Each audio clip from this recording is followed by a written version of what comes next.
So my full name is Graeme Alexander. My job title at this moment in time is a senior associate, and I work for Electrify Marketing and Communications. To what degree do you think print media impacts people's everyday opinions? I think it has a huge impact on people's opinions. Obviously, people have their own sort of favourite print title that they'll go to and they'll buy, and a lot of the time that suits their own opinion or mindset or view on the world anyway. But I do think that print journalism still has a massive say or sway in the way that the public think, and especially when it comes to politics in that sense, it can have a massive impact on the way that people are maybe thinking about voting or intend on voting. Do you think there's a fear for print media businesses that switching to impartial storytelling in politics will turn their readership against them? I think in some sections of print media, especially in tabloid and red top papers, there's been too much of a reliance on sensationalism or sensationalising stories. It's hard to come away from that once you've been there, because your reader becomes used to it. And like what you're referring to there or inferring is that it may turn off the readership and may sort of drive people against them, and that is possible. Any sort of huge change or swing in the way that an outlet operates is always a risk in terms of their audience maybe either leaving them or talking out against what they're doing. So it's about weighing up those risks for print media and how they sort of adapt to the future. I think that they will have to change the way that things are being done, but is it going to happen in the next year? Probably not. In the next 5, more likely, but I think it could even take longer than that. I've got a statement here made by ITV News' political editor Robert Peston, and I'm just wondering how much you agree or disagree with this. So he said, newspapers are now activists in these culture wars. The notion that most newspapers now are impartially trying to present the news as a joke. I would agree to a certain extent. I think that there is still some titles out there that do have a degree of impartiality, but I think that the line that used to be there between what is a columnist or an opinion piece and what is news and fact has become a blurred line, a very blurred line in print media. And I think that's what Peston is sort of inferring there, is that a lot of pieces have become fact merged with opinion, which obviously takes out any impartiality. And I think that's became even clearer in Brexit, and those lines of ethical values and impartiality have become very blurred. And that's not just print media, it's sort of politics and politicians playing off against media and vice versa, and both following each other's lead in terms of what the standard of ethics and impartiality is now. When it comes to Brexit, do you think print media influenced people to vote Leave? I think that it certainly had an influence on the vote. I think that there was certain titles that definitely pushed for Leave. The Daily Mail, for example, was extremely in favour of Leave. You couldn't hide it in the sort of headlines that they were printing, and there was other titles out there that were the same. But equally, I would say that there was also certain titles that were pushing for Remain, maybe in a more subtle way. And I think that's the sort of difference between the two campaigns in that sense, is that Leave was a bit more on the nose and direct in what they were saying, whereas Remain was a softer approach and slightly more subtle. but it's certainly heightened what's acceptable to say in the general public, or what is perceived to be acceptable. If something as complex and obviously dividing as Brexit, do you think it's even possible to deliver news that is impartial when so many people feel so strongly about it? I think it's certainly still possible. I think that you have to be a strong person, not a strong journalist, but a strong person, and have your own ethical values, your own sort of level of impartiality, and be able to deliver that in what you're writing. I'm not saying that your editor would always accept that, but you have to stand by what your moral values are, and as a journalist you should always be trying to find the sort of middle ground, that impartiality, and find what the story is from both sides. It is difficult. It's a very difficult sort of balance to find, but it is far from impossible. And I think that because the way that opinion has changed and what people perceive to be acceptable and have more opinion in news, I think it's became easier for journalists to opt to sort of follow suit in what the editor or what somebody else wants them to write, instead of what they really feel is correct to be putting down in print. If all news were to be impartial, do you think everyday people could make more informed decisions, or do you think that we rely on the opinions of other people to make our own? I think as human beings we rely on other people's opinions to form our own, in a sense. It takes a strong person to be able to stay true to their own thoughts, ideas and values. Certainly more impartial news coverage would be beneficial, because then you're getting presented with the facts and figures and the detail from both sides. It gives you all the information, whereas certain articles in print media that are put out there choose to omit the facts from one side of the argument to benefit their own piece and balance their argument in favour of what they want it to say. So yeah, definitely, I think that impartial news would certainly, and it does to a certain extent, this isn't everywhere by any means, that impartiality is gone, but I think your point that impartial news coverage helping people to make informed decisions, definitely it would, if there was more of it out there. So in the run up to Brexit, there was obviously there was the NHS bus that claimed money sent to the EU, £350 million a week, could instead be funding our NHS. Do you think journalists did enough to actually investigate this claim, or do you think in a way that journalists let the UK people down? I think that some journalists let people down. The harsh reality of working in journalism now is that you don't always have time and resource, and it takes, again, a strong journalist and dedicated journalist to make the time to not just accept what you're being told as fact, to actually dig a little deeper and find out the real truth, or the facts and the figures behind statements that are being made. And that isn't possible for every journalist that's out there. At the time, there was some outlets, I didn't see much of this in print, but across the media spectrum at the time, there was a lot of these sort of myth-busting pieces that were done. Channel 4 News is really good at doing it, and sort of calling out politicians on incorrect data and facts that are sort of portrayed to the public. So again, I think there are some journalists that take the easy route with that, and I think that it's something that people need to find within themselves to have that moral and ethical standing to go and find the right information.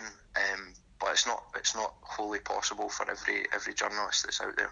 Do you think the NHS bus had an impact on the Brexit vote, and if so, do you think Boris Johnson should face repercussions? think there was a lot of misinformation in the campaigns. I think that it's something that's crept into politics and political journalism. Probably, I would go as far back as to say that in the lead up to the independence, the referendum on independence, I think that in the lead up to that there was a lot of misinformation there. It was very subtle and slight at the time, but it's became more and more acceptable coming into Brexit as well, the lead up to that, the campaigns that were surrounding that, for misinformation to be put out there. You see it in everyday politics now. Is it irresponsible? Yes, highly, from politicians. Irresponsible from journalists to just believe these things? Yes, highly as well. Repercussions? For giving misinformation, there should be repercussions, but we're dealing with Brexit or things that have never happened before like this. There's a lot of unknown quantities. The statistics on the bus were clearly misinformation, and there should be repercussions for that. But will there be? I doubt it. So what do you think could be done to actually encourage impartiality in print media? I think that it's something that journalists, young journalists that are coming into the business have to stand up for. They have to be strong while they're doing it. You have to also have a sort of sea change in the terms of what is required from the top within print media. It shouldn't always be about selling papers or making money at all costs. It should be about finding the truth, the facts and figures, and having impartiality at all costs. And I think that's the imbalance that's out there at this moment in time. How would impartiality impact print media businesses? Do you think it would be a bad move? And do you think we would actually need that many impartial newspapers all essentially telling us the same things? I mean, just because you're being impartial, it doesn't mean that the news in these papers should always be impartial. It doesn't mean that there isn't space for opinion or columnists, but you have to clearly label what that is. It has to be an opinion piece, or it has to be a columnist that is writing this, and it needs to be clear what is opinion and what is fact. And even then, there's a slight bit of responsibility in them to present both sides of the argument. Whether they make it clear what side they favour, that's fine, but the actual news that is in the paper has a responsibility to be wholly impartial, and that's across all forms of print media and any type of news that is out there. And that's where, like I said earlier, there's a blurred line there now between what is opinion or columnists giving their views on the world and what is happening compared to what is news. And until that is separated again and it's clear, then that is a massive problem for print media. Do you think politicians have a responsibility to call out bias in print media, in all forms of media? I think that there should be. People should be held to account if there's any type of bias in there. And again, don't confuse bias with an opinion or a clearly labelled columnist or opinion piece, but a piece of news which has no balance or a clear right to reply for the other side of the argument, then by all means bias should be called out at every opportunity. I've seen it done in recent months by politicians, the SNP and the Conservative Party on either side. I've seen both sides calling out what they believe to be bias. I'm not saying they're always right, but it should definitely be called out if people believe that there is bias in an article. Why do you think some newspapers jump to slandering political parties rather than showing support to the parties that they actually favour? Sometimes I think it's easier to cut people down and to find fault in what people are doing than build people up and offer a sort of supporting message there.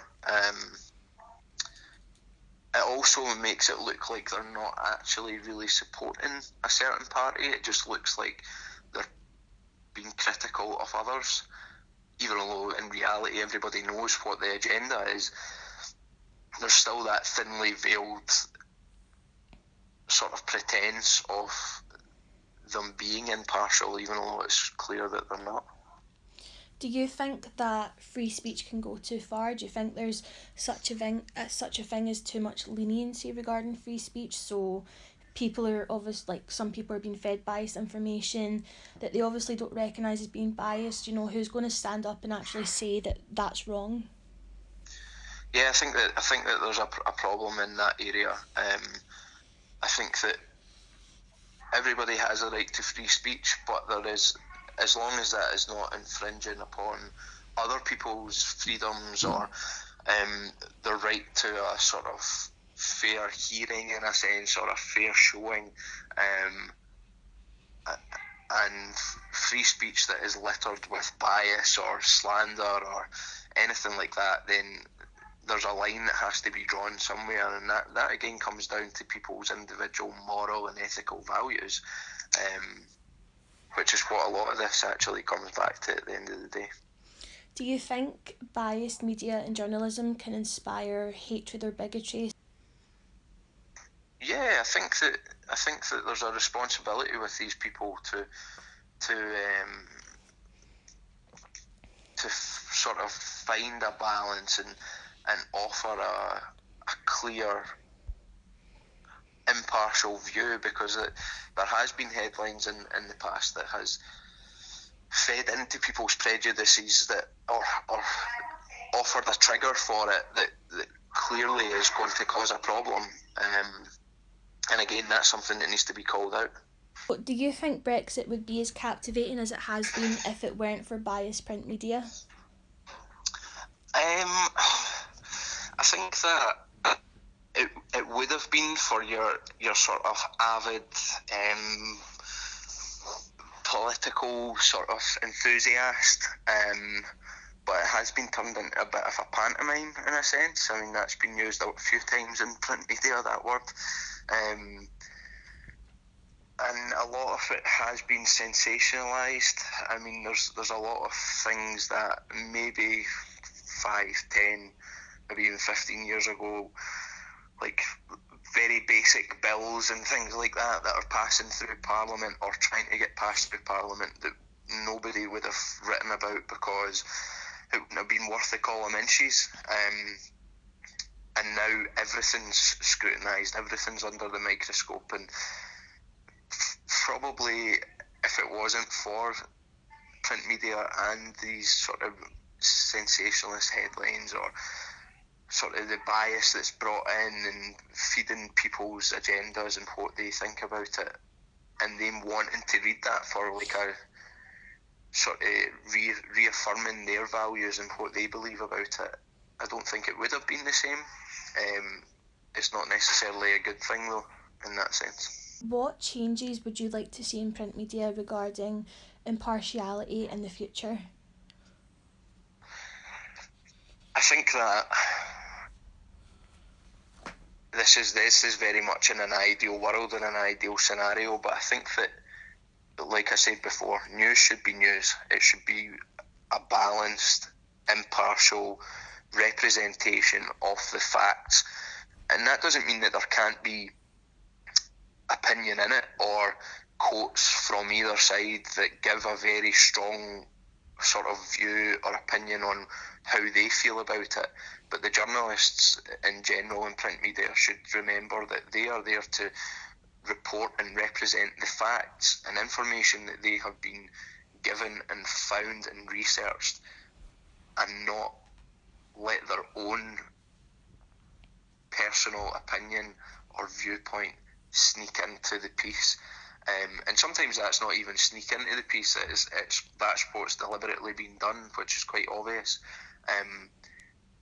But I think it's a sea change, like I said before, in terms of the way that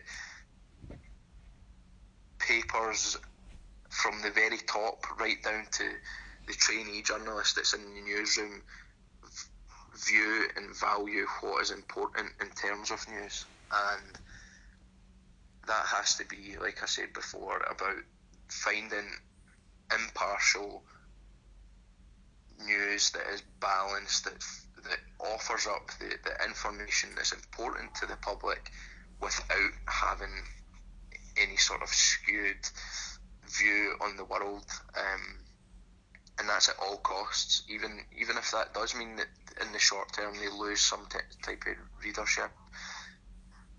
That would come back, because for every reader that you lose because you're no longer supporting their opinion, you would gain a reader because they want to find out the facts and information without having that impartial, skewed view. Is that how it would work out? I don't know, but that's the way I think things should change. I think that it's something that you should be learning while you're still studying, while you first go into a newsroom. But it's going to take time, because these editors, the people that are in positions of power or influence within print media, they need to change their viewpoint as well. And that isn't across the board. It's not at every single print media or paper or anything, every single one that's out there. It's certain areas that have this problem. It's by no means everywhere. Do you think it's possible to actually put rules and regulations in place to actually encourage impartiality, or would that be a really difficult thing to actually achieve? I think it would be difficult to achieve, because at the end of the day, a level of impartiality is difficult in terms of